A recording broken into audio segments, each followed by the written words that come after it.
तुम्ही म्हशीचे दूध पिता. मला एक गोष्ट सांगा, तुम्ही इतक्या म्हशी पाहिल्या असतील, तुम्ही कधी रेडा पाहिला आहे का?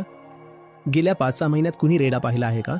म्हैस तर नर आणि मादी दोन्ही पिल्लांना जन्म देते. मग रेडे कुठे गेले? रेडे कुठे आहेत? म्हणून जेव्हा असा तर्क दिला जातो की चपातीवर तूप लावल्याशिवाय ती घशातून खाली उतरत नाही, आम्ही तोंडात हात घालून ती घशातून खाली उतरवू का?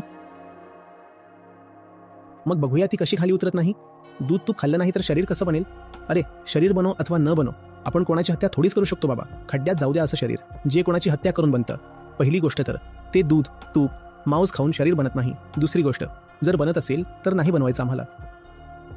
मी लहान असताना मला दूध आणायला पाठवलं जायचं. मी आपला डबा घेऊन सकाळी सकाळी जायचो. मी म्हटलं बघूया तरी हा काय करतो. तो म्हशीला एकदम असं जोरात पाठीमागे इंजेक्शन देतो दूध काढण्याआधी.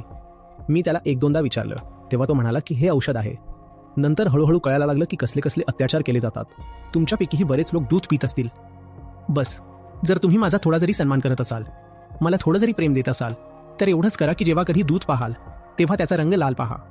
तुम्ही रक्तपित आहात